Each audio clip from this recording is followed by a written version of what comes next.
always want to be like, yes, me too, except the opposite, because it's fucking great not having kids. Sucks for you guys, shouldn't have had kids. Like, man, I can masturbate in the living room if I want to. It's easy. There's no one's going to walk in. Like, that's just Thursday. That's just Thursday. Is it Thursday? Oh, shit, I went a couple days early. Sorry. With the windows open, just making aggressive eye contact to anyone that walks by. Blinds open, standing Blinds up. all the way. Yeah.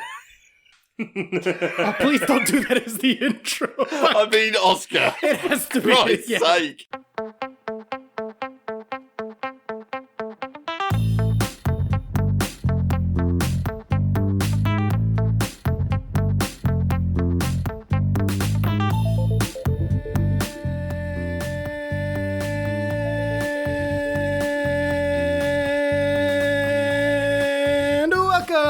To another episode of the Miles Offside podcast, where we talk a little bit of football and a whole lot of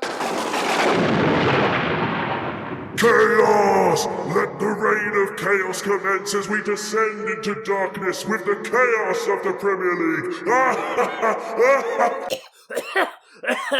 You're right there, mate. Sorry. You Sorry, okay? lads. I felt a bit funny. Frog in my throat or something. My name is Oscar Puente, also known as Footy from Afar. And with me, as always, are my co-hosts, Mr. 99.1% Chuck Bailey and super producer Ian Stimpson. Boys, it's a new dawn, it's a new day, it's a new life. And I'm feeling good. What a weekend. How are you guys doing? There's nothing like two of the most iconic teams of English football getting absolutely destroyed on a Sunday evening.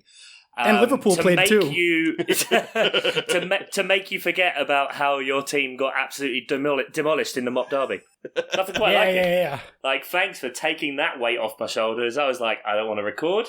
I mean, I want to record, fair. But like, Not and football. it's so hard not to sound petulant with that game because I was just watching it. It was like, yeah, we've done nothing. Like we've learned nothing from this. Chelsea scored 4 goals. We'll get to it. scored Don't try to steal my goals. thunder this 30 seconds into the fucking podcast. And I'm going to say, but I'm like, what? There's no knowledge. Nothing. We'll gained get to anything. it, all right? But it is annoying that on the Liverpool weekend got destroyed 7-2. 7-2. 7. It is annoing that on a weekend where Chelsea win 4-0, that's like the bottom of the list of things for us to talk about. You're getting nowhere near the top of the running order. No, not at all. Okay. Fulham 0, Wolves 1. That's news. Okay. Let's get into it as we always do to start off the week with our rapid fire news.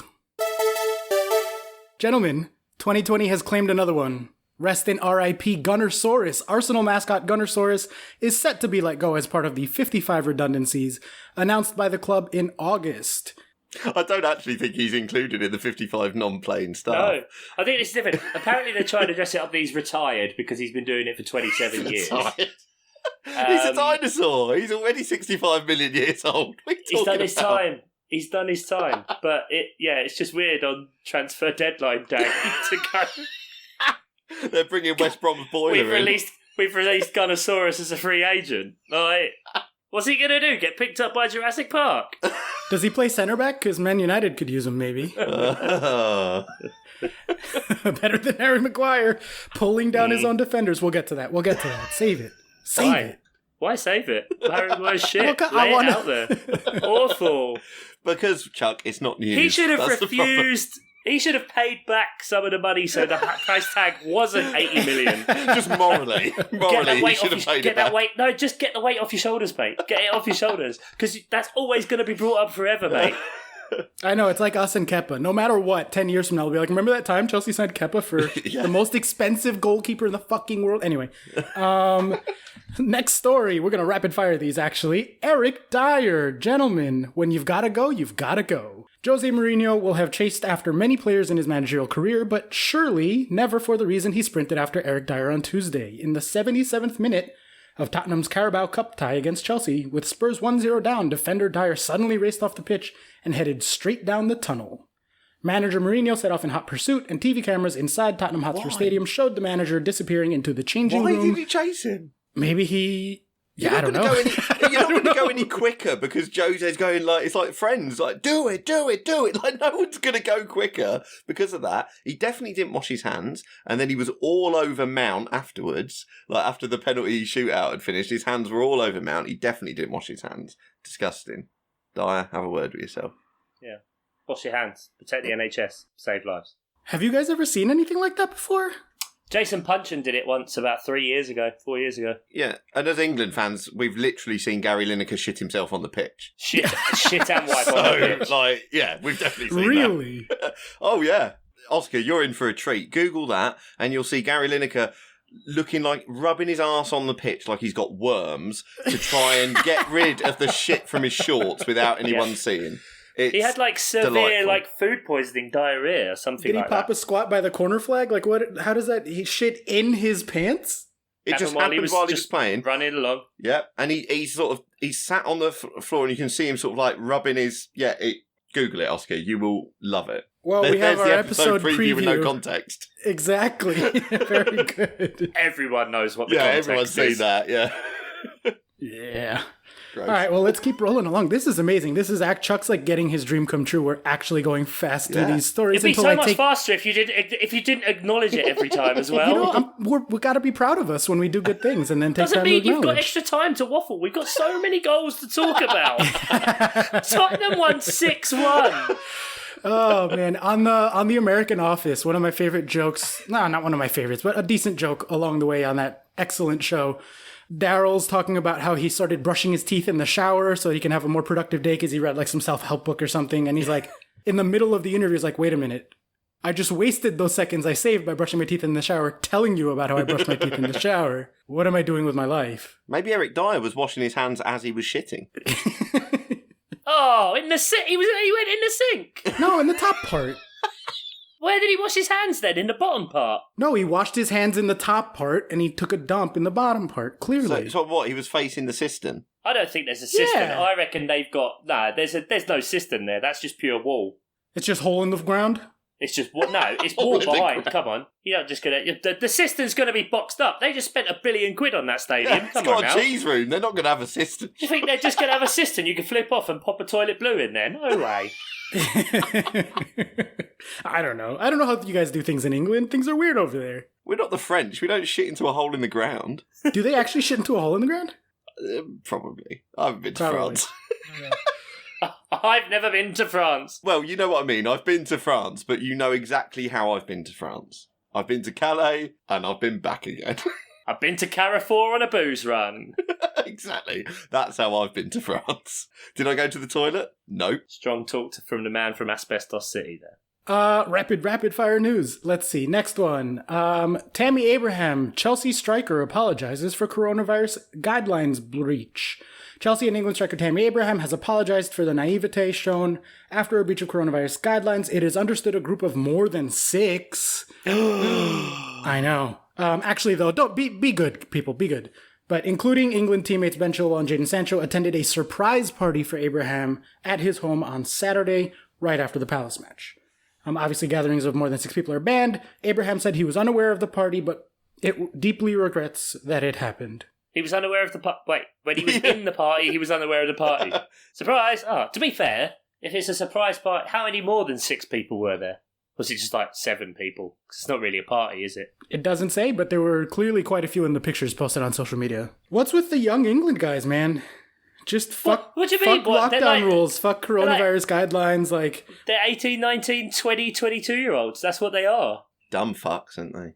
Yeah, cheers, mate. Yeah, you know what I mean? They're just young and, I'm not condoning it, but at the same time, I get why it happens. But equally, there should be punishment. I mean... But it's funny that footballers have no standing, basically, in society when they want to do something good, i.e. Marcus Rashford, when he wants to... And sorry, apologies. Dr. Marcus Rashford. When Thank you. Dr. Marcus, B, succeeds, not wants to, in feeding millions of kids. That's a stick to football. But when a 19-year-old invites a bird round to shag her, then it's, this guy earns 200 grand a week, he should be more responsible. Like, there's some sort of, where is the moral... Like, pick a lane, dickheads. Like, What do you want to hold them to a higher example, or understand that it's just blokes that get to run around a boat after a football and just get paid an inordinate amount of money to do so, which doesn't mean they should necessarily be judged any higher or any lower, than Yeah, anyone exactly. else in It should society. be, yeah, exactly. Just crack on. It wouldn't make the news if fucking Ken at number 23, he invited 12 people round for a barbecue. He you know is a what I mean? bastard. Equally so, it should be said that Ken and Tammy, or whoever planned this party, are fucking morons. Don't be hanging out with people. The fucking world is falling apart. Stay the fuck home, people. Or in Tammy's case, kick people out of your fucking home. Yeah. I think maybe give more news to the father of the Prime Minister who goes around breaching the lockdown rules. I don't know. For instance. I'm just vibing here. Yeah, just absolutely. vibing with the racist who beats his wife. Just saying maybe give more airtime to that rather than Phil Foden and Mason Greenwood getting their dicks wet. Or Tammy Abraham having a wicked. You know what I mean? Rapid fire news. All right, well, I'll take your example. You're exactly right. Let's not waste time on stories like that are bullshit. Let's move on to an actually much more important and significant story. And I'm not being sarcastic for once.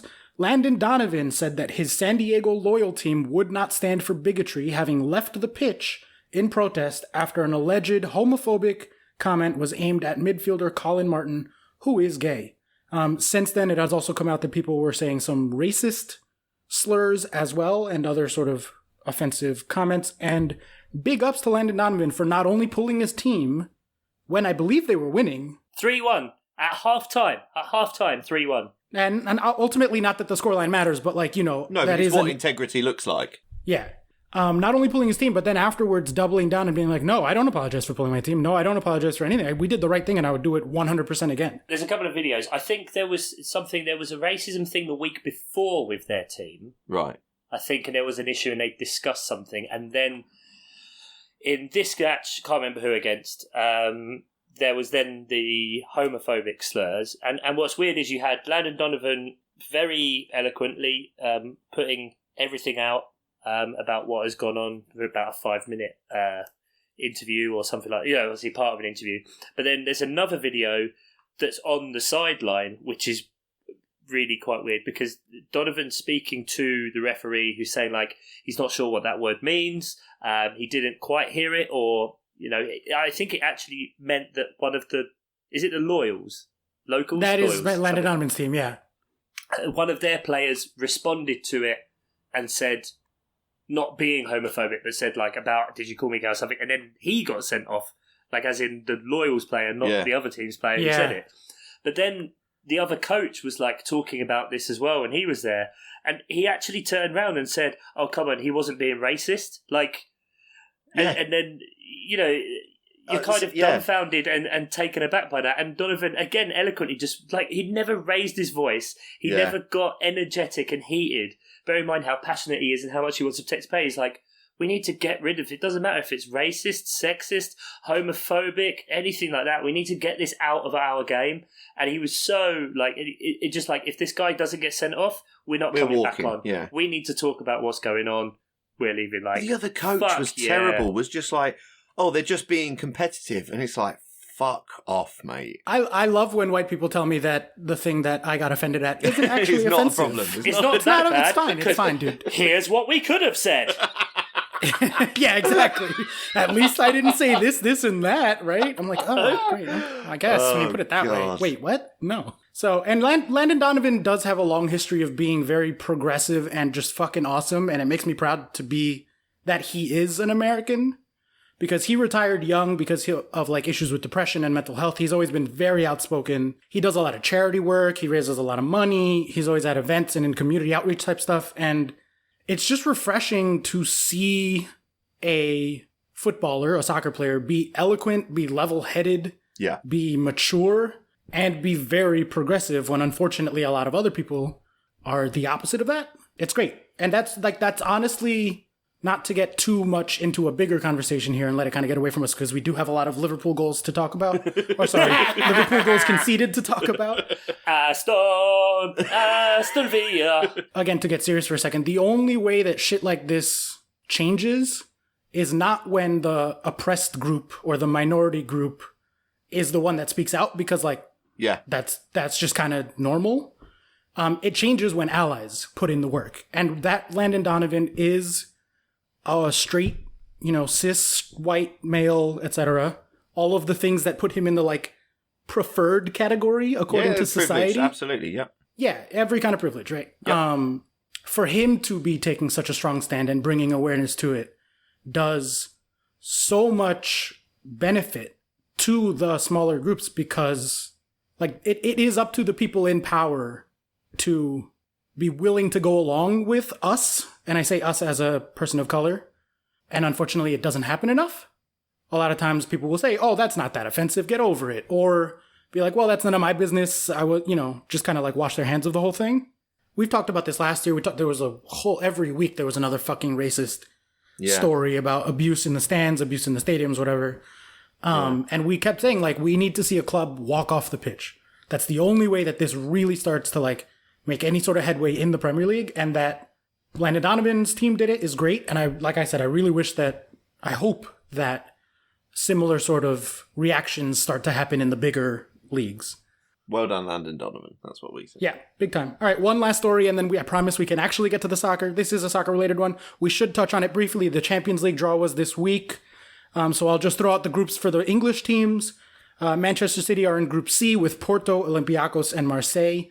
Group D has Liverpool, Ajax, Atalanta, and Midtjylland. Ajax lost their two best players, one to us, one to United. Juventus as well, De Ligt before. Yes, yeah. And Atalanta are currently in the process of losing all their best players as the window slams shut on their hands. So I don't think that's a hard group for Liverpool. Chelsea got the easiest fucking group of all. We have Sevilla, who is the fourth place team in Spain, and we're only in pot one because they're the Europa League winners. And then Krasnodar and Rennes. And you just took their goalkeeper. And we just took their goalkeeper. Maybe we'll give them Kepa. There's still 3 hours, 18 minutes, and 13 seconds left. So of the international window, there is still a chance that Kepa could go to Fulham. Maybe Liverpool want him. I mean, we'll get to it. We'll get to it. I'm fucking there. I know. Spare a moment for Manchester United, who probably won't get out of their group because they're in there with PSG, Leipzig, and some other team, Basaksehir. Don't know how to say it. They're from Istanbul. Basaksehir. There you go. Very good, Chuck. Man United, they going to get out of that group or no? No. No. They'll be lucky if they get on the plane at this fucking point. Well, yeah. What's going to happen to English clubs trying to play? Oh my god, this is hilarious. This is the news bit of it, surely, is that UEFA are considering, based on local law rules, whether they can let football fans into these games, Europa League and Champions League games, but you won't be able to have away fans, and you can... It's based on the laws of the country. So, for example, no English teams will have any fans at any of their home games, but potentially all of their away games they'll have fans at. For the opposite team. Love it. So, like, how is this? This is almost like. I mean, it's great. Hey, I find it hilarious. If let's say my team were in the Champions League or in a competition like this where there's different rules, I'd be fucking livid. Because this is just like the whole VAR in the FA Cup thing. Like, some of the games get these rules, some of them don't. Some of you get the benefit, some of you not. All I know is the games without fans are going to have way more goals in. Countries could quickly, like, force through laws where they say, you should throw rocks at people because that stops coronavirus. And then those fans could just throw rocks at the opposing... Very careful what you put out on the internet nowadays, Ian. Fair enough. Both of our governments are taking notes. I'm not saying we're that influential, but this isn't the one that I want to, be known for. Yeah. The, like, craze of just stoning came back because... White guy brings back stoning. It's not something we want under our... Yeah, you're right. Oh, Jesus. No, not at all. And I don't trust either of our countries not to be stupid enough to put that into law. Yeah, true. Exactly, yeah. I mean, to be fair, you can have the controls in football stadiums. It is an interesting one that you can't have the consistency, especially when now, because in the UK, Cineworld is saying they're going to have to close for a year, and get rid of all of their staff, like all of their cinemas. I think it's 150. Boris Johnson is telling people to go to the cinema, which is inside and close, but you can't go to a football stadium where you can be more spread out, etc. I know it's always everything that comes with football, right? But it's mad. It's strange. But yeah, they could literally say tomorrow, yeah, all right, you can go to football games or not. All right. Well, that finally we are done, and it is time, gentlemen, to talk about the football. That's right. Starting off with Saturday, October 3rd, in the early kickoff, we had... Oh, no, fuck. I got really excited and I was like, oh. Chelsea 4, Crystal Palace 0, 2.5 to Chelsea, and 0.1 to Crystal Palace on XG. Chuck, I will give you your 10 minutes. Can we go 2 decimal places just so we can get the 0.14? Understat has you at 0.10, so sorry. I would like to select a different model, please. What are you have told me many times about these different models. I believe there might be one where there's a possibility we may be... Oh, God, it was... Creep up to 0.2. Yeah. It was... I don't need time. I've breached it a little while ago. It was reminiscent of post-lockdown Palace. It was toothless. Obviously, Batshuayi couldn't play, but not that it matters because we didn't play in the first 3 games anyway, and now he's gone on international duty and he's probably going to get injured. And also you have to get into the other team's half for a striker to actually... you have to get the ball first. Yes, of course, yes, of course, yeah. You need to play a striker first. And then you need to not have, when you're 2-0 down against the team and not creating anything going forward and you don't have an outlet for your pacey wingers to play off of, you don't need to substitute 2 central defensive midfielders for 2 central defensive midfielders when you're also playing a central defensive midfielder at centre-back. And you've got Mamadou Sakho going full Sakho for a game. Like, there weren't any Cruyff turns that went wrong, so progress. Headers not so great. Tackles not so much. I will say right now that I don't think either penalty should have been a penalty, but regardless, doesn't matter. Given, done. What? How do you think that? Those were really clear penalties. No, they were not. Okay, the first one was it. The second one on Havertz, fine, but IU got thrown to the ground just before that. That was like, it was one of those challenges that 999 times out of 1,000 you've seen it given as a free kick for the defensive team, and that time it just wasn't. But that's not to say that Palace, like, you can't defend not generating anything and not being good, not creating. Zaha just being in the same kind of situation. Eze is being taught to be more defensive, which is insane. It's transfer deadline day for international at the moment, and we're done. We haven't done anything, but we are done.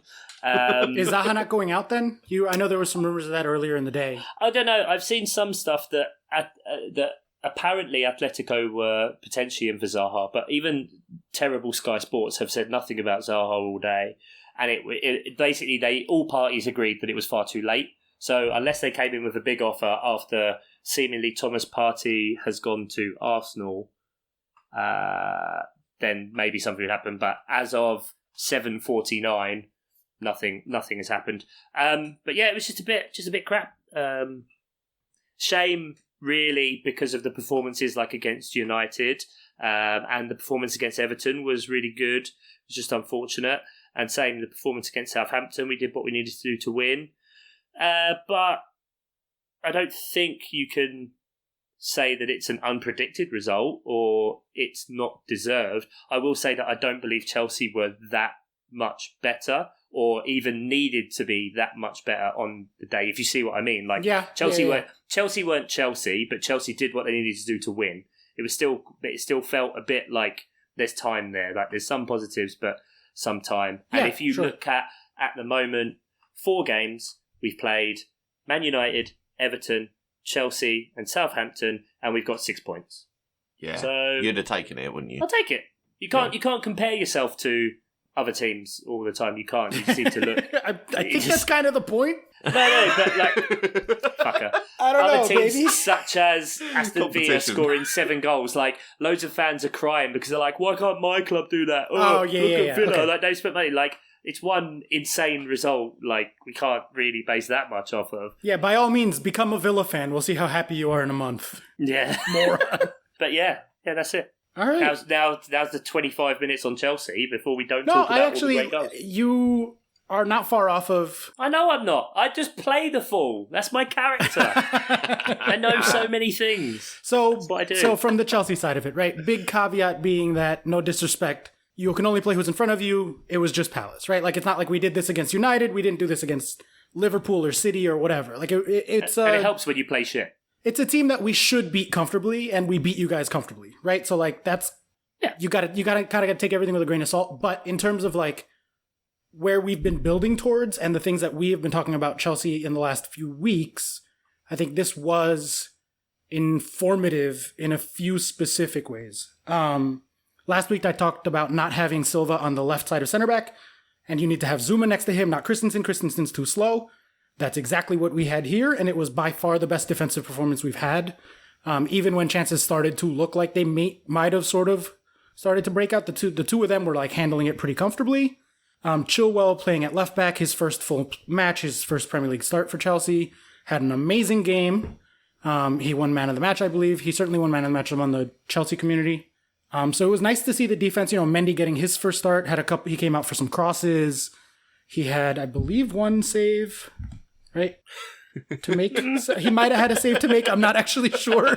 And I didn't mean that to be like a troll thing. Should we say that if he wasn't there, the ball may have gone in? But it's not a I save. mean, if Kepa was there, I genuinely don't think you guys would have snuck one in. You would have been taking shots from further out. Like, there weren't that many shots getting peppered in general. But the larger point I'm trying to make is that this was the first time we saw what will probably be our like main defensive line and goalkeeper situation. And they looked significantly more stable, significantly more sort of composed. Silva, I noticed a lot of times I was watching specifically for it. He was just pointing at people and telling the other defenders and even the midfielders like where to go on set pieces, where to go on throw-ins, where to go in general. He was like really organizing people, which is something that we had talked about like Chelsea desperately need. Apparently the defense is all speaking French now because everyone except for Chilwell speaks French. That's the easiest way for them to communicate. Zuma is French, and obviously Silva and Mendy are coming from the French league, have been speaking French for years. So that is kind of the thing that makes sense. That's the defense side of it, and it was nice to see them more stable. Again, even if it is against Palace, like, you can only play who's in front of you, and they did look more organized. And you don't need to say it so many times. Sorry, okay, I will stop saying it. I'm not trying to be a jerk. And then the other side of it was in terms of the formation, right? I've been saying that we're converging on a 4-2-3-1, Havertz at the 10, two speedy wingers. This time we had Werner and Callum Hudson-Odoi. In the future, that will probably be Pulisic, who, by the way, is back and finally played. Didn't get a start, but that's so exciting to see. And didn't score a brace. Tick in the chuck box. Yeah. Did not. Sorry. I predicted a hat trick from the starting. What an amazing win for you, Chuck. Well done. I fucking take it. Imagine the conversation. If you took out the 2 Jorginho penalties with 2 Pulisic goals, we'd be talking about this the whole time. This conversation is completely fucking different. Absolutely, that is correct. I'll take my medicine, but like, there's definitely a spoonful of sugar right now. That is 100% correct. Yeah, I would just be going off if Pulisic had scored. But he's back. That was great. Again, we're converging on a system and a lineup. I think the use of Jorginho in this match, given that we were expecting to have a lot of the possession, was smart. And he obviously scored the 2 pens, but he also looked really good in general. And I feel like we're going towards a situation where Chelsea are going to beat the teams that they're supposed to beat and look comfortable doing so. And especially coming out of the international break, I'm so excited to watch a full-strength Chelsea like really going at some teams. Yeah. How about the penalty taker situation? Because that was a bit of an interesting one to throw up, especially for the second, where you had Werner standing on the spot, Jorginho with the ball, Abraham trying to take it out of his hands, and Aspi just coming over like a great captain and going, "No, back in your box, get out, get back." Well, Jorginho, you get back in the box, Tammy, you get out and of take the the bloody box. penalty because you get back score out of them the box. like 99% Because you of score the them time. like a petulant child and throwing his arms around like... Ian, you have some pretty strong opinions here, right? Why don't you go ahead and field this one? It's something I always tell Finley of like, why give yourself... You're not good enough. You're not good enough. Be better. No, but what? Like, there are certain situations where you just think, why create a situation where you give yourself the opportunity to fail? So there doesn't need to be ambiguity in this situation. You have got a penalty taker. We are not talking about a penalty taker who scores 60% of the time, 70% of the time. We're talking about a penalty taker who scored something like 19 out of his last 20 penalties. Yeah, he's stellar. Absolutely spot on when it comes to penalties. So, why we're not in a situation where Werner's been playing for 10 games in a drought and needs a goal desperately. I understand he wants to get off the mark, but I don't... He literally scored this week. Like, it wasn't in the Prem, but he got a goal. It's not like he's, like, genuinely on a duck, too. Yeah, So, absolutely, yeah. I mean, my problem with it is that it's... If you take the ambiguity out of that situation, then it can only be a good thing as far as I'm concerned. Jorginho is the penalty taker. If someone's on a hat-trick and he wants to... And you're 3-4-0 up, whatever, and he wants to give the ball up, fair enough. Providing Frank okays it, I think that's okay. But there shouldn't be any argument, and I'm absolutely delighted Aspi came over and just dealt with that situation immediately. No, he's the penalty taker. Job done. There's a like Frank said, there's a list. I'd love to know what the order is of that list. I'd love to know if Werner is number 2, if Tammy's number 2, whatever. I'm pretty sure Werner's going to be number 2. If Jorginho's not on the pitch, I suspect it'll be Werner, but... Then it's Lampard coming on himself and taking it. And then it's Tammy Abraham. God damn it. And then it's Tammy. It's up my nose. But you can't look good in that situation, because what if he like petulantly takes it off and then misses? Exactly. There's no advantage. Yeah, it's not Jorginho's fault. Like, Jorginho gets 2 opportunities basically to score in a game, or maybe 3, right? And now from 2 of them he gets to score. Great.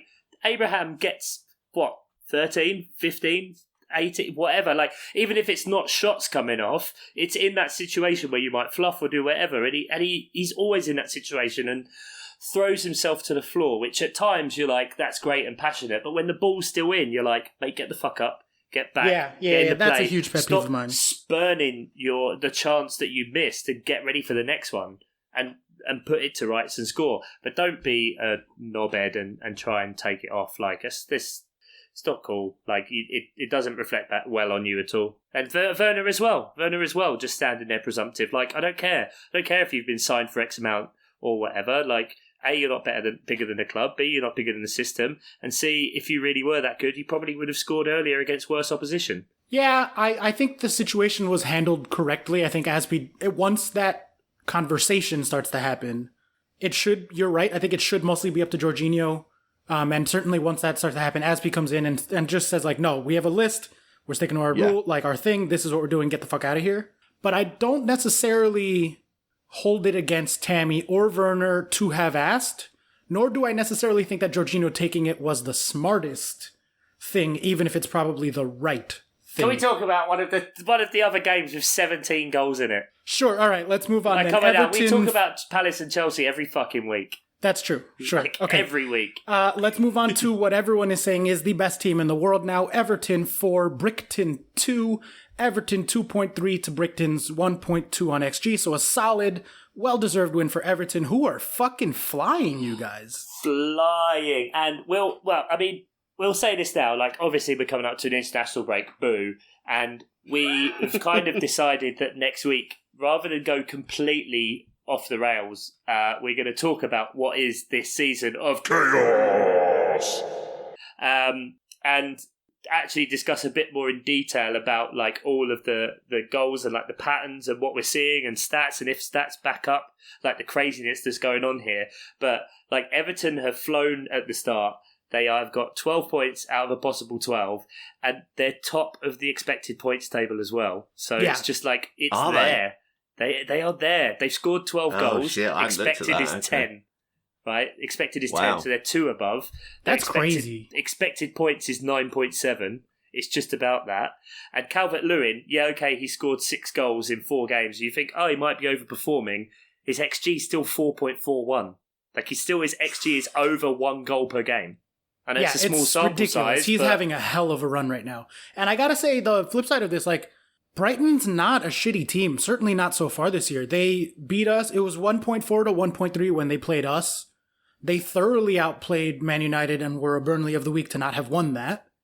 And so for Everton to come in and do it against not a scrub team and a team that's been in good form and a team that's looked good and just fucking, like, they batted them away like they weren't even on the pitch. Like, they didn't even notice them.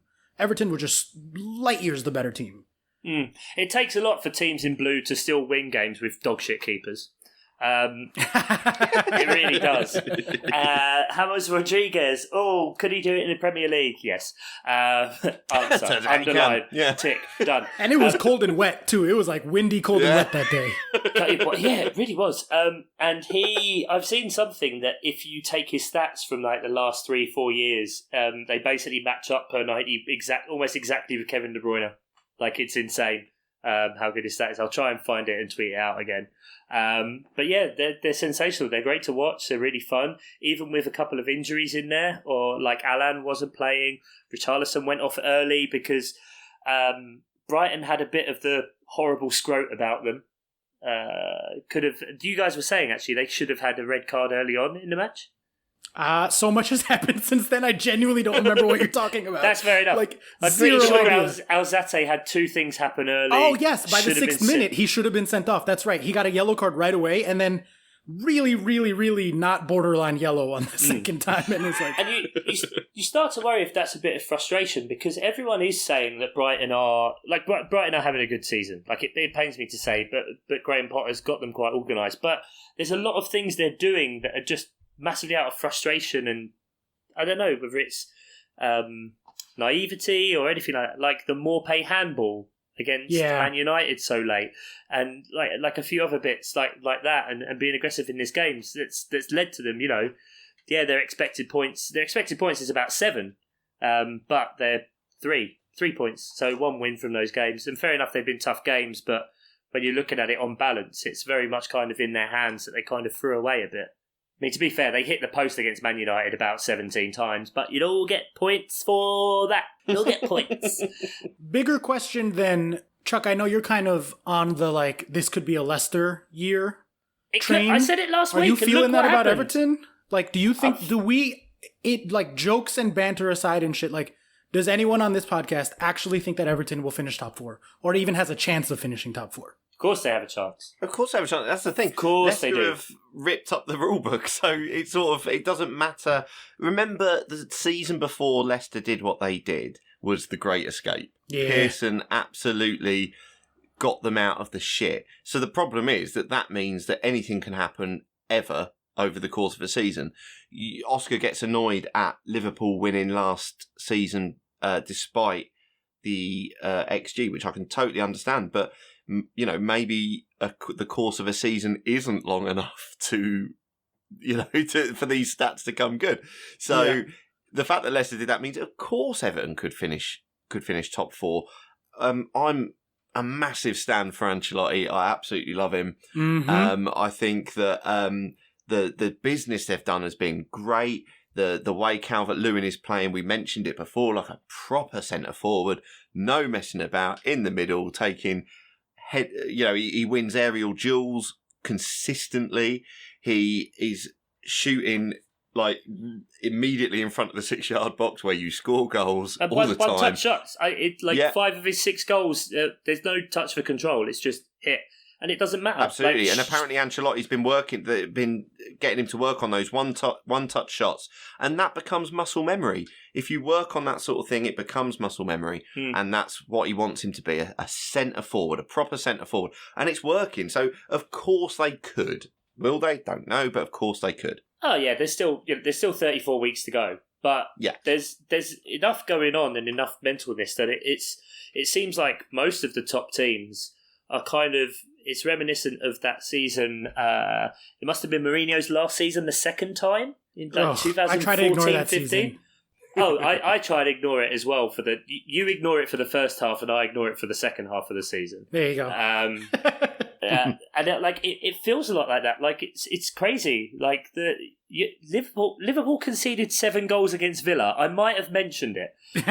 You might see it on social media a little bit. They? Yeah, but they're 4 games in, and Liverpool have conceded the second most goals in the league, joint with Man United and Fulham, and only behind West Brom. Manchester City have a negative goal difference. If you cannot appreciate everything I'm trying to facilitate here as much as possible and put out to the world, that like this is good.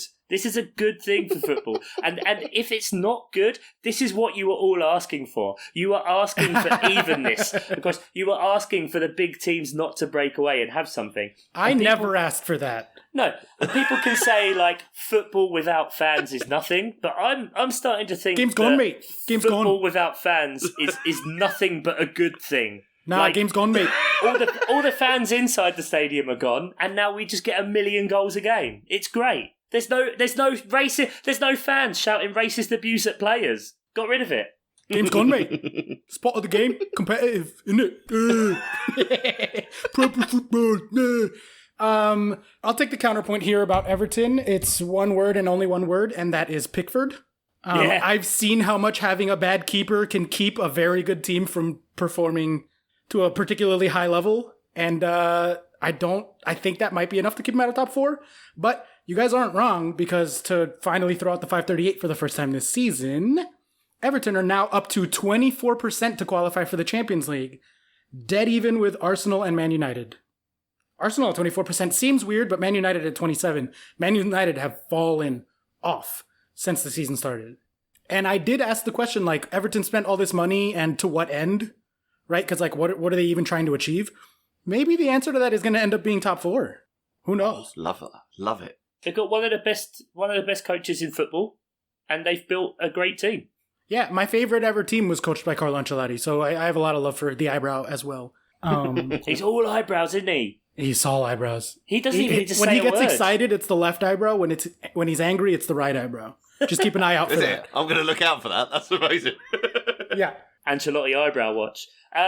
Speaking of eyebrows and hair, or lack of it, the football pervert derby, as I believe I'm calling it. Yeah. Mr. Stimson, please go ahead and cue the jingle. Oh, they're better than they ought to be. Burnley of the week.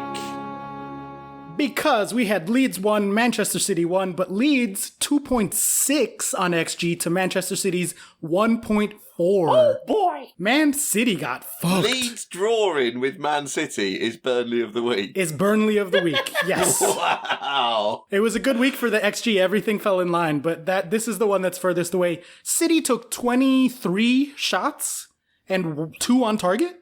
23 shots generating 1.4 XG. What the fuck? And Leeds looked so much better than them the whole time. Like, craziness. Do we make excuses for City because of Aguero and Jesus? And is that it? Like, is that the only major injuries they have? There are 3 teams who should not have the excuse of injuries and stuff. And I've been using it for the first 3 weeks of Chelsea because it's like 7 players. But Chelsea, Liverpool, and City do not really get away with having, like, we don't have enough depth. Yeah, no, like, Chelsea's starting 11 against Palace cost more than Palace have spent in their entire history. Like, when you're wow, is that true? Yeah, probably. I mean, I haven't worked out that. That can't be true. It could be true. We can look at it if you want, but it might be true. If we build, we can build through that team. I mean, I'll work it out eventually one day, but I reckon our entire first 11 probably cost the club about 49 million, and 27 of that is Mamadou Sakho. Oof. Speaking of bad transfers. And this isn't even me exaggerating, that's genuinely probably is about 50 million for that whole team, because like Guaita was free and Ayew was 2 million quid, and like they're all really cheap. But yeah, you can't, Chelsea, Man City, Liverpool, You can't start moaning about injuries. Same as like Man United, they've got a massive squad that's a higher quality than most in the team. Same about Tottenham, even if they say they don't buy players. Same as Arsenal, right? But what you can't say, and what is consistent, I think, a bit in the Palace game that I've mentioned before, because Hodgson didn't change any fucking tactics and just made like for like. Man City, I know you've got Liam Delap, he is a striker, I'm pretty sure. Someone check that, maybe not. But like, I'm led to believe. To keep going and very quite clearly realise that you need a focal point in attack, so you've got someone to play off of. Is why not put a striker up there that is Liam Delap, like just to have that focal point so the others can play off it. If you stay too dogmatic and don't change anything, like why do you expect a different result? The same as Liverpool not changing anything when they conceded 2 and then just kept playing their high line and getting done over the back. Sometimes that's exactly what Southampton did the other week. Exactly. And we slated them for it. Exactly. And it's not being said enough that like you can have these genius managers, but ultimately if that just shows you don't have a plan B, like is it poor planning? Is it arrogance? Is it just wanting to look for an excuse? Like not to take anything away from Leeds because, you know, this is the first game as well where I think they generated a fair amount of XG. Mm-hmm. Every other game, Bielsa's been like, you know, like when they scored 3 against Liverpool, he said we didn't create enough. And what he probably means is the numbers, because their XG in that game was 0.27 and they scored 3. Like we said at the time how overly performing they did. They generated 1.45 against Fulham, which was less than Fulham generated. You know what I mean? But they still put... Fucking Fulham are so bad. Yeah, Fulham are really fucking bad. How Wolves did it. And then the week after against Sheffield United, they beat them 1-0, but they generated less XG against a team that hadn't scored a goal yet. So, like, now they start to generate, and they're doing really good things, and it's incredible to see them coming to life. It's incredible to see the change in the fact that everyone before they came up was like, oh, fucking Leeds hate Leeds. Now everyone's just like, oh, Leeds are so great. Bielsa's a genius. Blah, blah, blah, blah, blah. Nah, fuck Leeds. That's the hipster choice. By the way, Bielsa's never won a trophy. Apart from like the Argentinian something or other in 1992. But it's mad, absolutely mad that you don't even slightly try and change anything, or you just let Raheem Sterling just keep running down blind alleys. They're probably just going to buy like a few more centre backs and that'll fix the problem, right? Couple more centre backs. Ruben Dias, 62 million. There you go. Fucking hell. 400 million on defenders. Are City finally mortal? Is this like in Rocky IV when he cuts Drago and the Russian bleeds?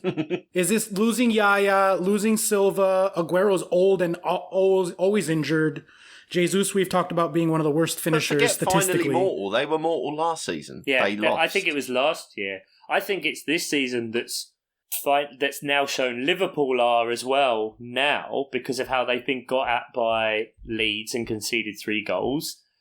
They've conceded 7 goals against Aston Villa. Don't think I've mentioned that. Did they? Yes. Yeah, oh, they yes, did. They Just did. checking checks They notes. Did. Yeah. You know what I mean? And now they've showed like that's awful. And so now it's just the chaos is so good. It's so good for neutral fans and wanting to see stuff and wanting to see football and just going madness. It's real good for my Chelsea might be in a title race prediction too. Thank you, Leeds, and thank you, Aston Villa, for taking points off of Liverpool and City for me. Not to steal your modus operandi here, but caveat, Chelsea are in with a chance at the title in the same way that about 12 teams are now in the shot of the title. Okay, how dare you, sir? How dare you, sir?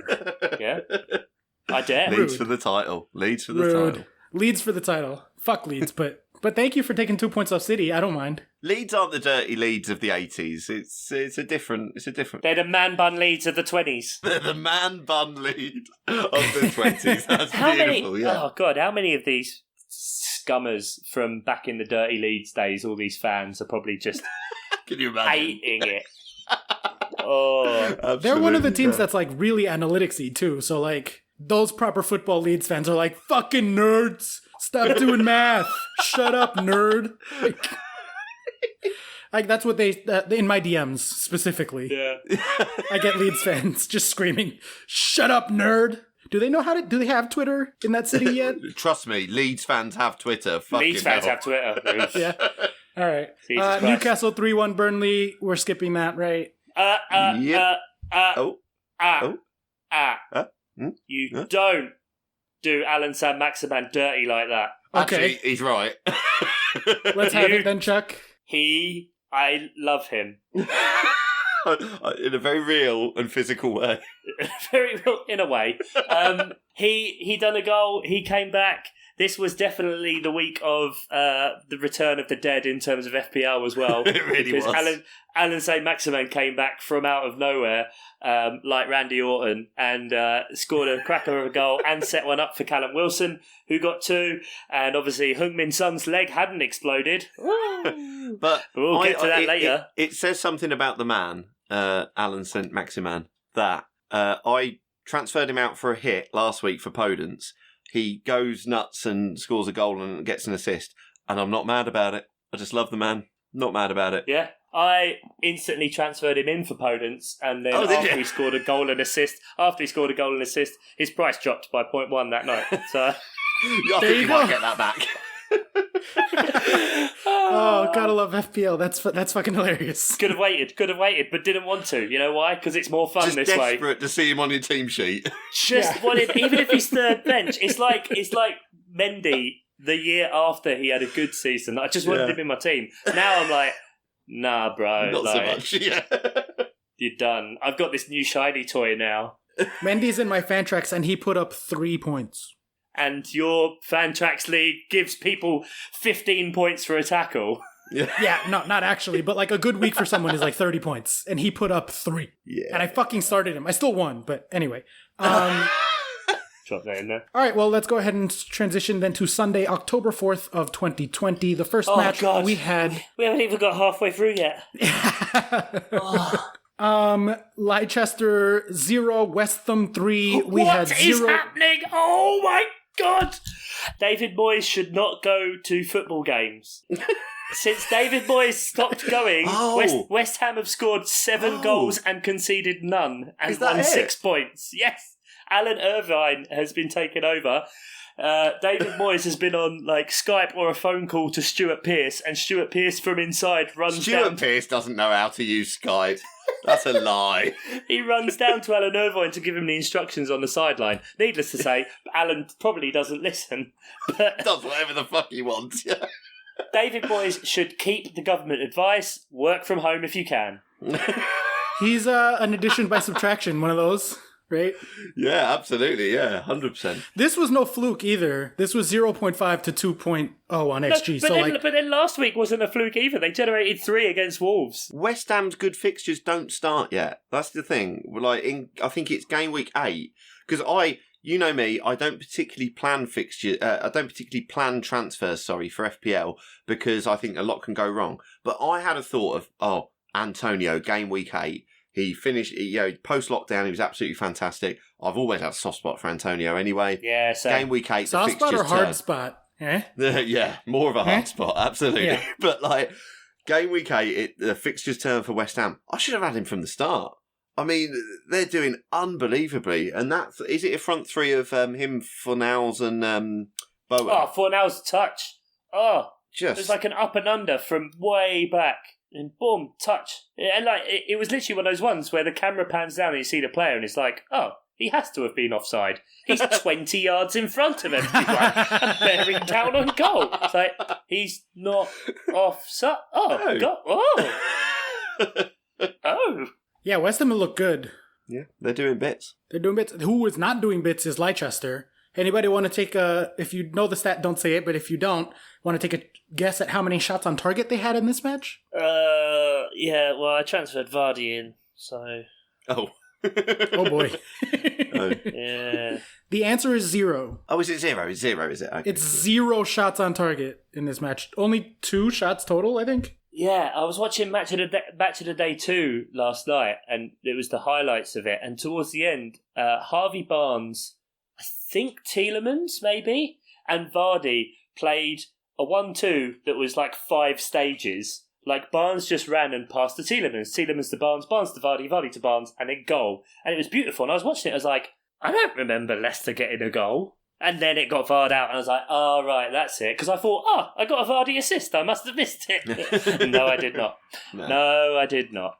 only Man United players get points after the whistle. Correct. Is there anything else interesting on Sunday? Hold on, let me look at these scores. Oh, the big one. Wolves 1, Fulham 0. Nope, just kidding. Oh my Captain God. Jimenez. I watched the first half of that, and then I was like, no, I'm absolutely done with this, because I didn't want to watch Arsenal. I thought, I'll watch Wolves. I've got three Wolves players in my FPL team. May as well. Fuck me. After the first half, I was like, I'm not putting myself through this anymore. Awful. No, I think I played Rocket League for the second half of Yeah, that. I was like, yeah. I'm going to have fun before the 19 hours of soccer that will continue throughout this day. Yeah. Or it's getting exhausting, but it's good when it ends like this. Yeah, baby. Let's move on to the two big ones. I feel like we should not take these together because they both deserve their own segments. Yeah. So let's do the first one. Manchester United won. I might have already mentioned that Aston Villa did put 7 past Liverpool. No. Did they? I've not seen it. Did they? 7 no, goals. You can't be right. 7. No, you can't be right. We'll Check get to again. it. No. Open We'll get to brackets. it. Oh, we'll get to it. Okay. We'll get to it, boys. It's all right. Oscar will tell us what the real score was later. Yeah, Okay. we'll get to it. I'm just a crazy, crazy guy. Let's do Man United Tottenham, though. We had Manchester United 1 to Tottenham 6. I almost said 3. 4, 5, 6.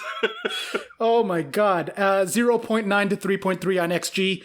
So Man United fans will be all like, oh, red card and Lamella should have been sent off and that does not indicative of our performance, blah, blah, blah. Jeff, go, Jeff,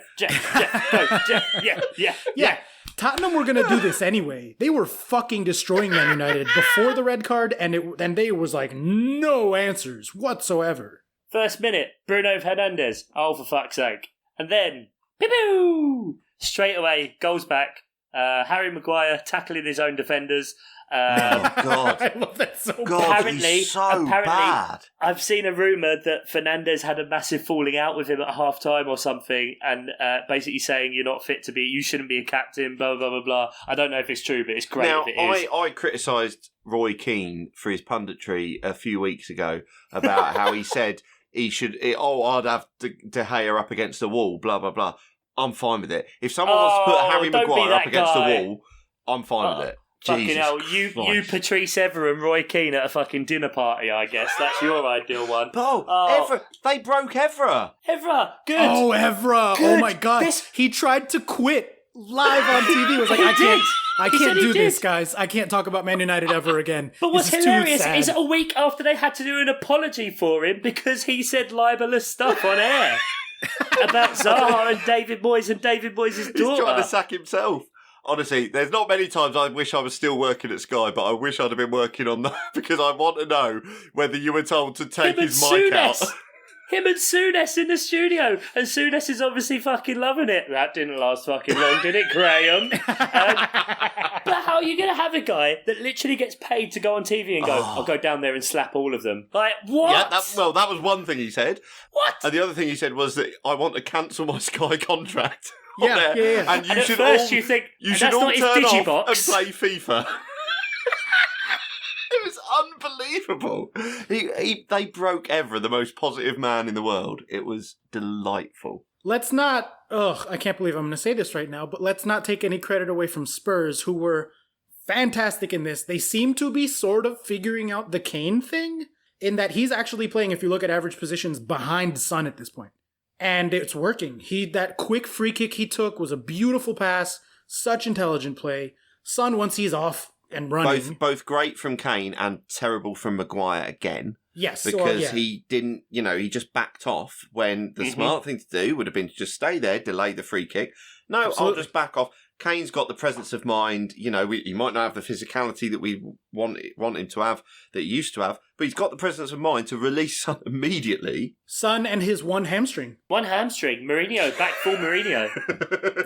Should we be back on the Mourinho bus? I never got off. Even if he went to two of my most hated teams, I fucking love the man. He's such a troll. Oscar He's was so driving it when it was going off a cliff. Mourinho is driving the Mourinho bus and towing the Caravan of Chaos. That's what's happening. the Caravan of Chaos. We got our episode title, huh? This season is fantastic for all kinds of reasons. But yeah, kind the Caravan of Chaos. I can kind of see where Maguire was coming from. Not actually. in pulling Luke Shaw down because Luke Not Shaw really. was so fucking terrible. Luke Shaw was about to clear the ball and Maguire like rugby tackled him. So Luke Shaw was their worst player though. Like Luke Shaw was the worst player on the pitch. Yeah, he was absolutely terrible, and like Jose must have been loving how slow he was because like, Jose criticised him a couple of years ago, and he was proved absolutely correct. I feel like Oscar, you defending Man United. This is becoming a regular thing, and it's a genuine regular feature. Red Devil's advocate. It's definitely becoming a thing. It's gross. It's gross. Thank you. That's a very, very funny pun. I'm still reeling at the fact that you think that I'm at all a defender of Manchester You've done it United. a couple of times. You are a bit. You do like to. You do like to fight their corner. Okay. It's because of the numbers, probably, as much as I don't want to be influenced by the numbers into my emotional side of this fandom, because they were probably the best defense in the league last year. But and so to see them like just getting cut apart this year. No, because they weren't, because people have eyes. They were one of, at least. Is it not having a good coach is finally catching up with them? Well, yeah, he's not. Everyone's just like, I don't really know what's going on, and you can only get by for so long on, hey, everyone, be happy, yay, we're going to win the cups. Do you remember Bayern Munich? Shaw was so bad they went out and signed a left back today, and Cavani, but that's a whole separate thing. Why did they sign Cavani in this match? Yeah. I think it probably forced Ed Woodward's hand. Something fucking needs to. Force his hand out of his pocket. Jesus Christ. For once, yeah, because that team is all homegrown. So yes, cheap. Exactly. Yes. For a change. Look, I can't say, I love watching Tottenham destroy them. I can't speak more eloquently about it, Jeff, because I watched the highlights, and so obviously when it's in Match of the Day 2, which had 6 games, and they opened it with, right, no messing about, Shearer, Jermaine Genius, it was like, crack on. They just went, Tottenham, Man United, let's go. Yeah. That was the intro. No like back and forth for a couple of minutes or anything. It was fantastic. But yeah, Kane, he scored 3 goals now. That's why he has scored. And Bale will be back after the international break. So like, will he? Yeah. Yeah, apparently.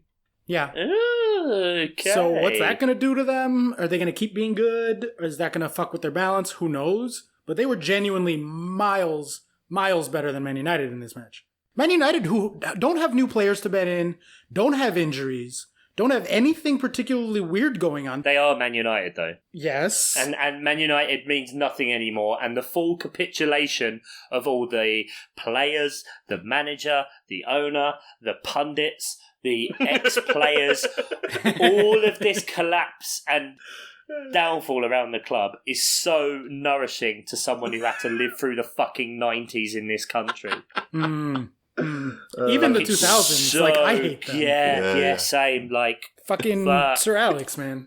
I'm still surprised that there hasn't come a point where Ferguson hasn't, like, run down and, like, jumped onto the sideline and just slammed someone out of the way. Just throw LA out the window of the bus. Yeah. Right, fuck it, I'll do it. I'll fucking do it. That about wraps us up for the week, doesn't it? That's it. We have nothing else to talk about, so let's go ahead. Is there listener stuff this week? Or wait a minute, that's right. I know I said I wouldn't rail on Liverpool fans anymore, but god damn it, the universe gave me a sign! Oh, it was so good. Oh, dear. So good. And I know I sound like a fucking Sweet Caroline refrain, but like, it was so good. Villa and this never looked so good. So good. Klopp was so shit. The team sloppy. Van Dijk cannot defend for shit. Oh, okay. All right. Let's get serious for a second. Oh, Villa. No, just no. Ross Barkley took a step up. I have at least a couple of things to say here. Well, good luck with that, Oscar. Good luck with that. At some point. It's Grealicious. Oh, God. Dean Smith, Ross Barkley. he was going to get fired. What happened? VAR. They switched VAR off that day. Best money that Villa ever spent. Getting that power cut versus Sheffield United that turned VAR off. Oh, man. What a match. What a match. I always said I loved Ross Barkley. best player in the world. Never had anything but good things to say about him. Yeah. Okay. Obviously. Yeah. He looked good now on loan at Villa. It's funny when a player finds their level, isn't it? Yeah, exactly.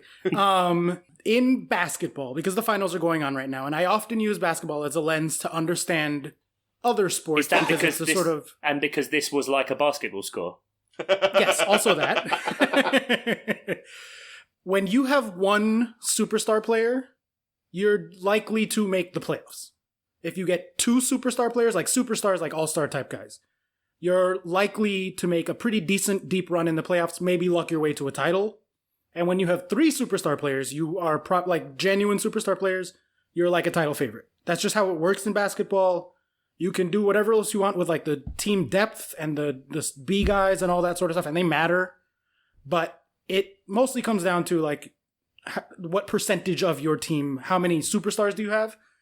And going from 3 superstars to 2 superstars in basketball is a huge loss. And I think looking at this Liverpool match, they didn't have Thiago, they didn't have Mane, and they didn't have Alisson especially. And we joke, but like Liverpool without Alisson and without Mane looked a lot like a lot of Chelsea matches last year. And the fucking keeper is worth so many points, a good keeper in the table. And when you downgrade from Alisson to Adrian, that has knock-on effects in terms of the entire backline. They looked so disorganized. They just looked like they had no idea where anything was, where anyone was. And I don't know that that's what Alisson being in there or not, but it looked too much like Chelsea with Kepa. I have a stat. Okay. Sorry. Go for it. I've got a stat regarding that. No. You have to sing it. I don't know if I can put this all into Sweet Caroline. We believe in you. We believe in you. No, I'm not the jingle guy. You'll find a way or you'll die trying. I'm not the jingle guy. Adrian has made as many errors leading to goals in his 21 appearances as Alisson has in 92. Years. Fucking A, man. Then I feel pretty good about this take. Yeah, I just wanted to help you out. Thank you, sir. It's a correct take. This was their starting lineup. This was not their starting lineup, rather. Their main 4 defenders. The only thing that was different there was Adrian.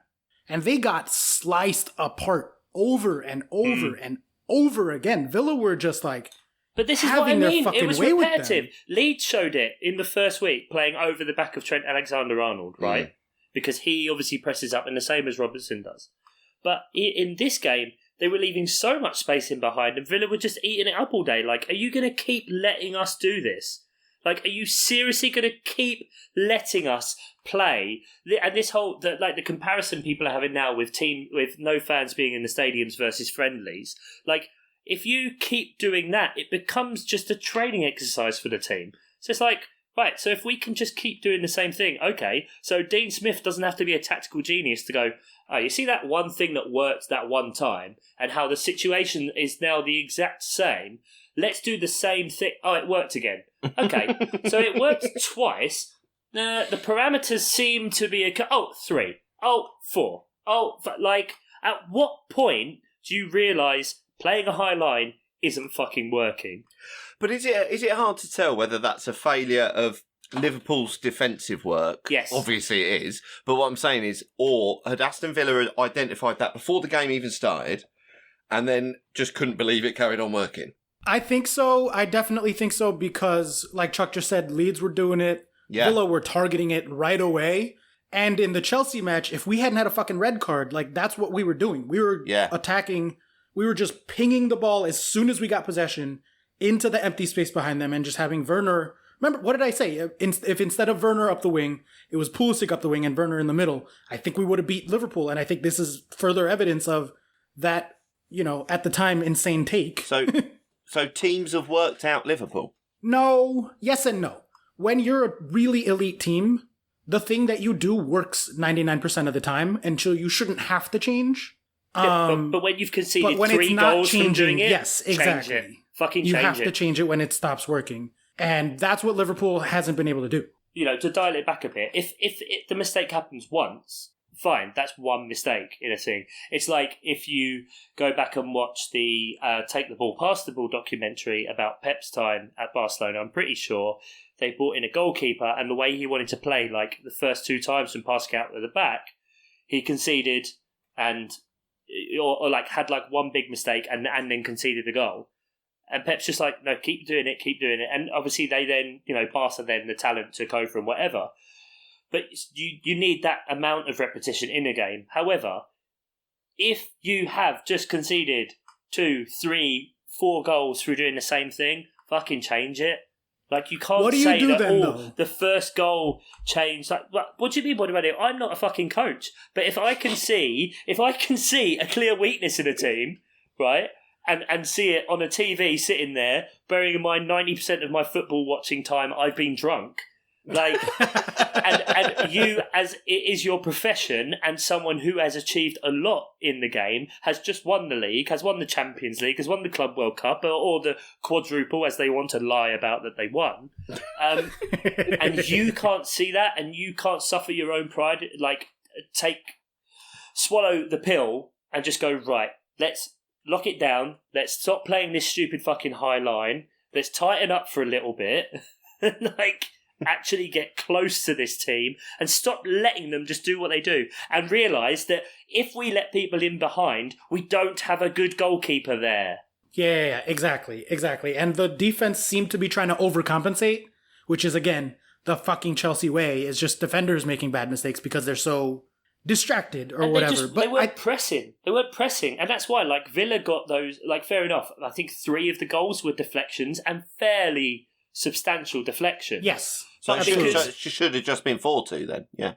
Well, yeah. Yeah, no, they got thoroughly fucking destroyed, though. XG's like 3 to 1.5. No, I'm joking. I'm saying that even if you take away 3 deflections, you're still left with a dick in. That situation's generated, A, because you've got a weak keeper, so we know we can take shots from distance against you and we've got a chance. And B, if you aren't going to press us when we have these opportunities to shoot, and I am Jack Grealish and my legs are fucking huge, like, and I have the power to do this. I thought you were doing a Spartacus thing there. I felt like standing up and saying, no, I am Jack Grealish. Like that situation's going to happen. So you can't even say that, the deflections are luck. It's like, well, if you'd closed them down and started to press properly, as you're also meant to be known for, like, I don't know. Yeah. Is there a bigger picture takeaway for Liverpool here? Are we seeing a pattern because of Leeds and Chelsea also? Chelsea in the first half before, obviously, that fell apart completely. Or is this just a weird thing that happens, and when they have Mane and Silva and Alisson. Alisson's out for 6 weeks, apparently, by the way. That's what I heard this morning. 6 weeks, 4 to 6. It's a dislocated shoulder, which for a goalkeeper is obviously just a terrible injury. So, yeah. So, for the first time this season, 538 now has Liverpool not as the most likely to win the title. They're down to 30%, and City went above them at 46%.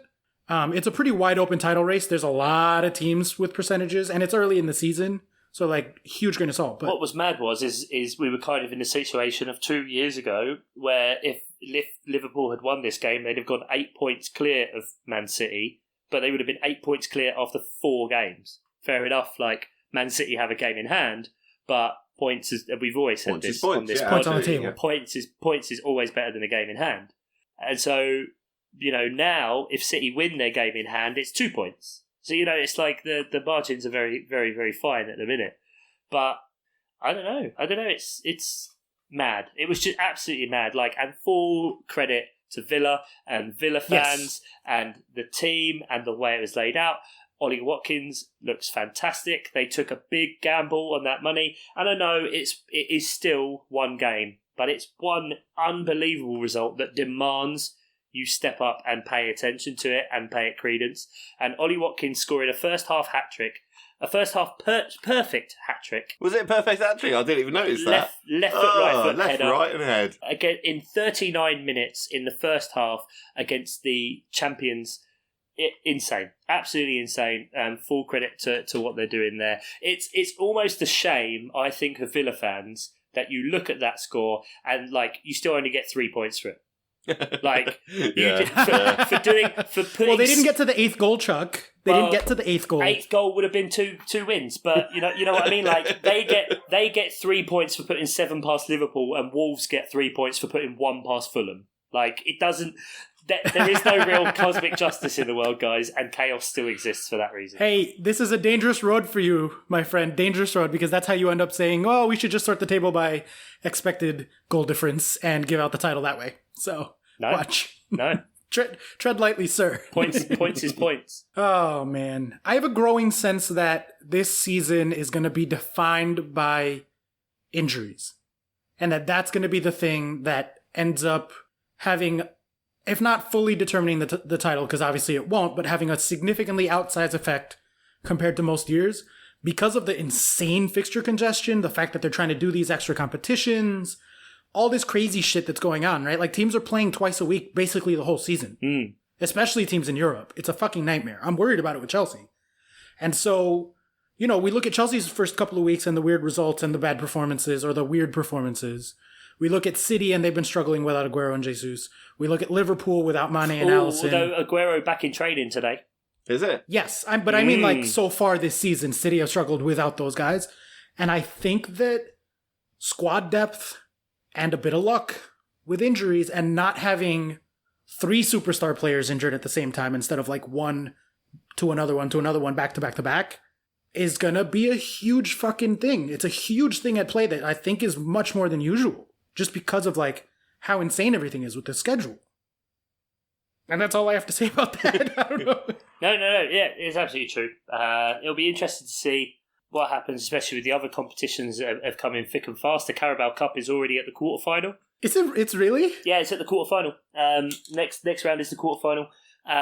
The international break is going to have 3 fixtures in it because that makes sense, both in terms of fixture congestion and global exposure. A fucking pandemic. Yeah, exactly. In which, some players have got injuries now, like Raheem Sterling. Smart fucking man. Stay at home. Don't go play insert whoever England are playing here. Don't care. But Calvert-Lewin gets a call up. Saka gets a call up. Like a few good ones in there. That well deserved, at least on that side. However, it just shouldn't be. It just shouldn't be happening. It just should it not really be shouldn't. happening. Oh not to take anything away from you guys. Sorry, but gentlemen, sorry to interrupt, but breaking news, horrible breaking news for deadline day. West Ham have released Jack Wilshere from his contract by mutual consent. The tragedies will not end. Poor Jack Wilshere. That's West Ham's season derailed. How will the treatment table cope? 3 physios are out of work now. Forget Gunnosaurus. West Ham physios are out of work. Yeah. That's West Ham. It's West Ham. Sorry, West Ham. Gunnosaurus, Arsenal are going to sign Thomas Partey for about 260 grand a week. So don't worry, your fee is being spent well. Oh, wow. We actually managed to get through all the fixtures. It only took an hour and 40 minutes. Yeah. So rapid fire fixture. No time for FPL. No time. There is always time for FPL. I bet I can guess what the result was in your head-to-head based on that. Fantasy football is so weird this year.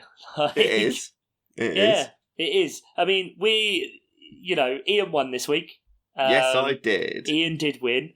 You had 70. Oh, you had Salah captain. Yeah, of course. 77 points? 76. 76 points? Fucking hell. Yeah. That's insane. How did you get 76 points this week? Just skill in that, innit? Yeah.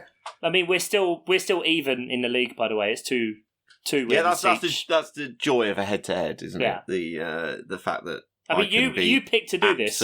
Absolutely. I enjoy head-to-head. It's your idea. So. I enjoy head-to-head. But yes, I am doing better points-wise. That's the tiebreaker. But yeah, the head-to-head is still even. That's true. Salah captain. Salah was practically the only captain choice that came off, really. People had, obviously, KDB, Jimenez. You had Jimenez, didn't you? Which didn't look like a bad choice. I mean, fucking hell. Wolves were toothless against Fulham. No, but there were so really many good poor choices on paper here. Like, I had Vardy in my team. I had Calvert-Lewin, who's been in good form. I had Kevin De Bruyne. Timo. There were a lot of people captaining Timo. No, they weren't. Everyone's transferred him out, mate. Yeah, he's already gone from mine. I've already made that transfer. Yeah, long time. I had Everton playing Brighton. Like, I had loads of good ones. And then you just think, right, Fulham are the worst team in the league. Wolves are good. and Jimenez scores goals. No. Yeah. I think they were missing the beefy boy quite a bit, though. Yeah, do you think? Because, Finley was absolutely fuming because he had Basuma on the bench who scored that beautiful chested volley. And if Traore hadn't come on, he'd have got those 9 points off the bench. That's something with FPL where you watch a game so negatively that, like, Finley was watching that Wolves Fulham game, just go, don't bring Traore on. Just fucking don't bring him on. And he was like, at one point, Traore was warming up, and then Wolves got an injury. I can't remember who it was, and the plan changed. And he was celebrating like a goal had happened because fucking the beefy boy wasn't coming on.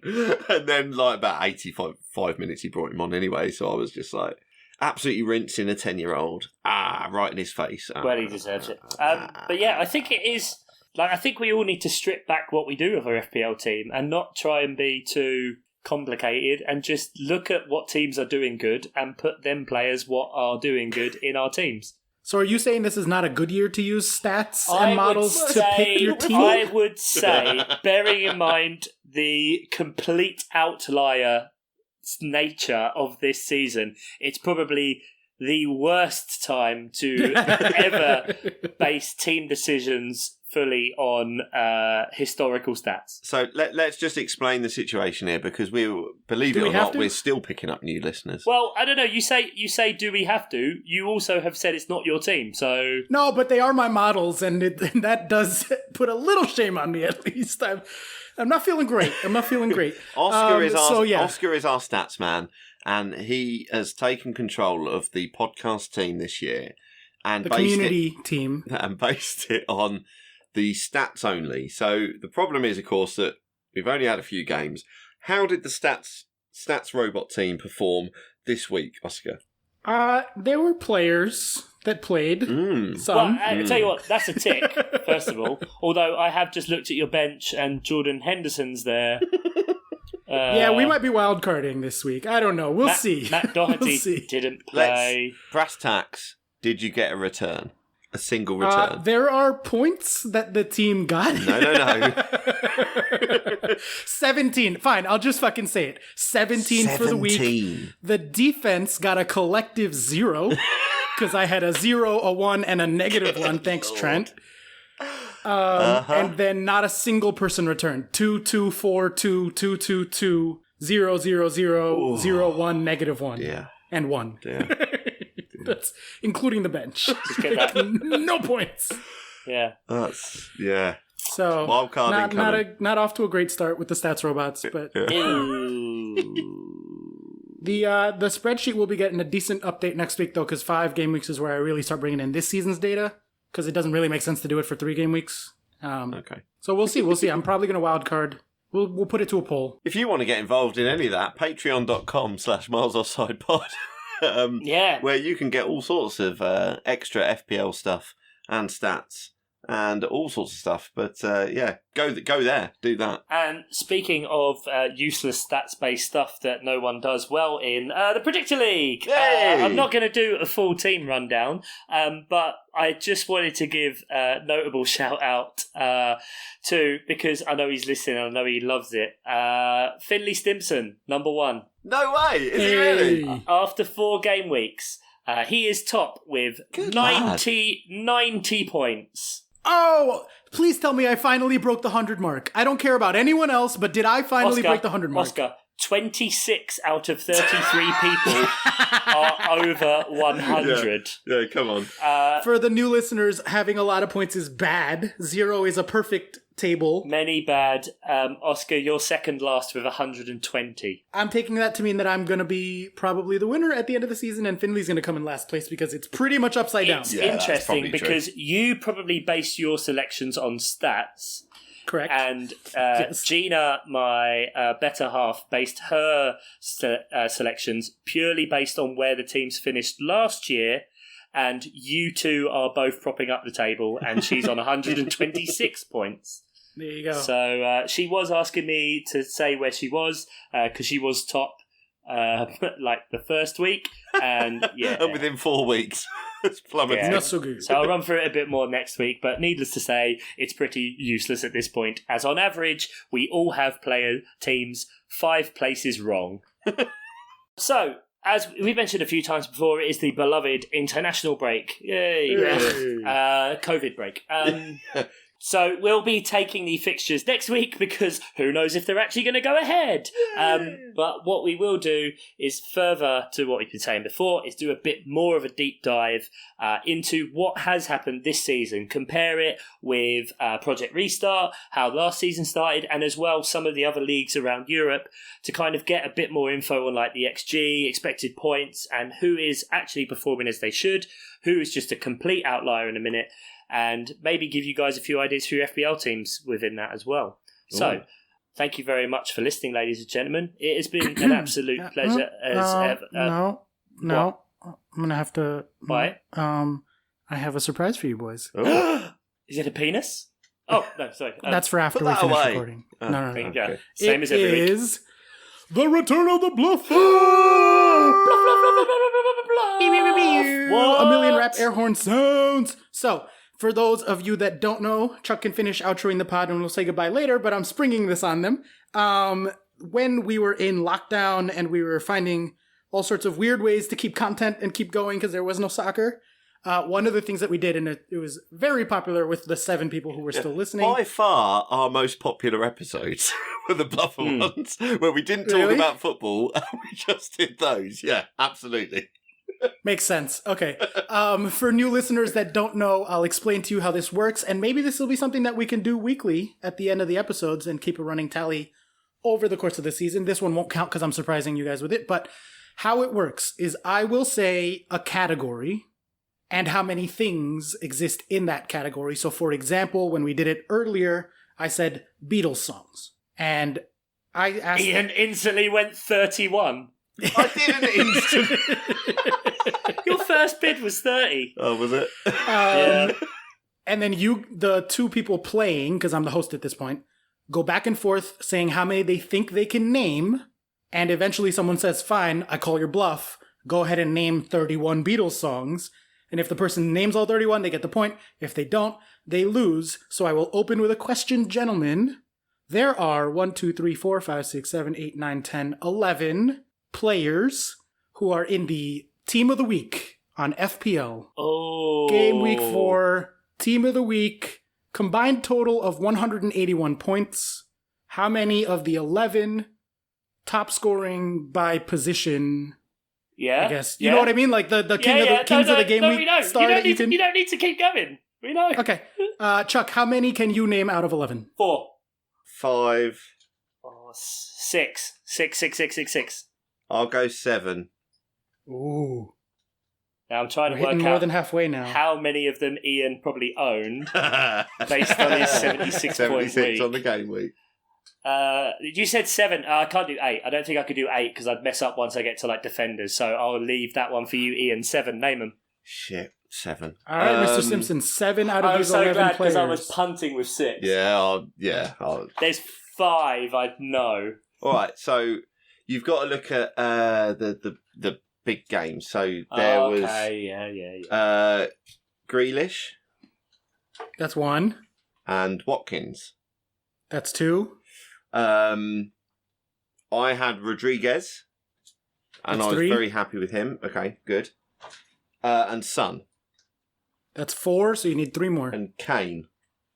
5, 2 more. Jorginho scored 2 penalties. Are you saying his name or not? Jorginho. Very good. Yep. Yes, Jorginho 6. Good. And... yeah, I'm sure. What's the Southampton goalkeeper? McCarthy. McCarthy, very good. Very good. That is 7. You missed Chilwell, Oh, yeah. goal assist clean sheet, Cresswell, Zuma, Cresswell. and that's right, Aaron Cresswell. Remember him? And one of the Wilsons, whichever one's on Newcastle. Callum. Oh, yeah. The truth, Yeah. as Always Cheating would call him. Very good. So not point because we're not counting this one to Mr. Simpson, but definitely good. If it comes down to a tiebreaker, I will arbitrarily decide to give an extra point to Ian at the end of the season. So we're with it on that. And on that note, thank you for joining us. Oh, fuck You know it. how this works. Yeah. I'm still mad you guys took my actual title away from me. That was the most confusing ending. Anyway, thank you for joining us. Chuck, what do you do with this? Yeah, Goodbye. you can't do it, can you? I don't know. I do the intro. What do I know? What do I know? Thank you very much to producer and girlfriend haver Nate Whittam. Congratulations, thank you for supporting us, mate. Join us at patreon.com/Miles Offside Pod. You can get all sorts of goodies and bonuses on there, and join us on the Slack with the rest of our reprobates and in the Caravan of Chaos. Thank you very much, Oscar. Chelsea for the title, baby. Yeah, not happening. Ian, Stand up. sing us out. Stand up. I'm out.